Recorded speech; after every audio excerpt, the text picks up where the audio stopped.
그때 목자들이 베들레헴으로 서둘러 가서 마리아와 요셉과 그 위에 누운 아기를 찾아냈다. 목자들은 아기를 보고 나서 그 아기에 관하여 들은 말을 알려주었다. 그것을 들은 이들은 모두 목자들이 자기들에게 전한 말에 놀라워하였다. 그러나 마리아는 이 모든 일을 마음속에 간직하고 곰곰이 되새겼다. 목자들은 천사가 자기들에게 말한 대로 듣고 본 모든 것에 대하여 하느님을 찬양하고 참리하며 돌아갔다. 여드레가 차서 아기에게 할례를 베풀게 되자 그 이름을 예수라고 하였다. 그것은 아기가 잉태되기 전에 천사가 일러준 이름이었다. 네, 저는 부산교구 우정성당의 유상호 가모나 아구스티노 신부입니다. 오늘 새해 첫날 교회는 천주의 성모 마리아 대축일을 지냅니다. 사실 근데 이날은 성탄 8부 축제의 마지막 날이 우선적으로 언급이 되어야 됩니다. 우리가 그동안 걸어왔던 성탄 8부 축제의 여정을 다시 한번 되새겨 보려고 하는데요. 먼저 예수님의 탄생을 기념했고 다음 날에는 교회가 첫 순교자라고 명칭을 붙인 스테파노의 축일을 지냈습니다. 그리고 다음 날인 27일은 사도 요한의 축일이었죠.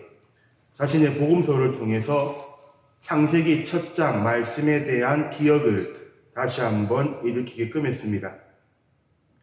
그리고 죄 없는 아기 순교자들의 축일은 삶의 첫 순간부터 하느님께로 방향 지워진 삶을 우리에게 알려주고 있습니다.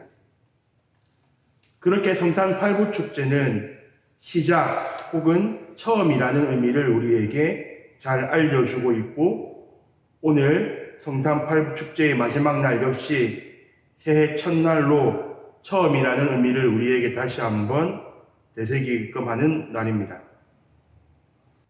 그렇게 교회는 성탄 8부 축제의 마지막 날을 천주의 성모 마리아 대축일로 지내는데요.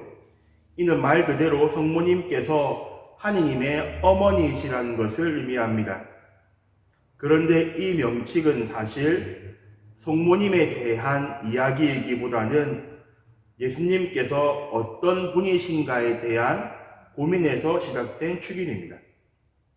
바로 하느님의 어머니라는 명칭을 드리는 것이 합당한가, 아니면은 그리스도의 어머니라는 명칭을 드리는 것이 합당한가에 대한 논쟁에서 출발했죠. 말 그대로 이 천주의 모친 하느님의 어머니라는 표현은 1차적으로 성모님에 대한 관심보다는 우리 주님에 대한 관심에서부터 생겨났습니다. 다시 말하면 예수 그리스도가 과연 누구인가에 대한 질문에서 비롯된 것이죠.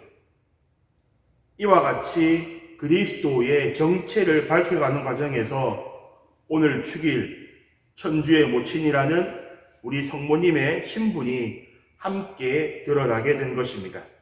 결국 우리가 성모님을 하느님의 어머니라고 부르는 데에는 두 가지 의미가 함께 녹아 있습니다.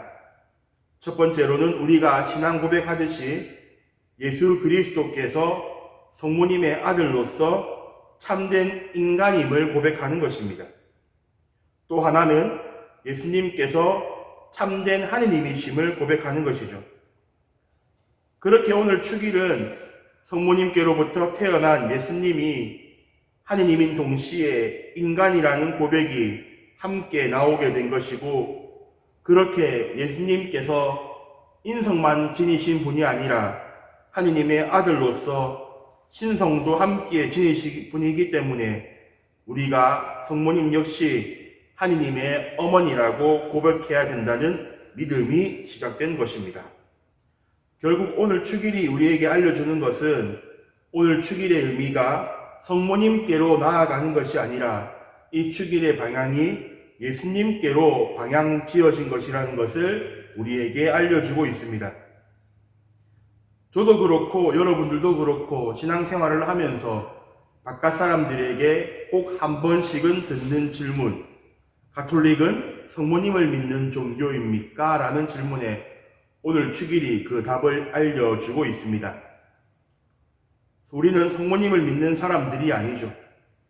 오늘 축일은 사실 우리가 믿고 고백하는 예수 그리스도가 어떤 분이신지를 다시 한번 생각해 보게끔 하는 축일입니다.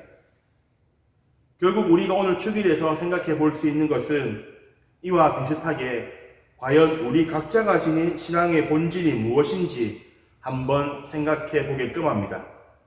사제인 저도 그러하고 이 영상을 보시는 여러분도 그러하듯 많은 교회의 다른 것들이 여러분들을 하느님께로 나아가게끔 하지만 결국 신앙의 본질은 우리가 믿는 예수 그리스도에게만 달려있다는 것을 잊지 말아야겠습니다.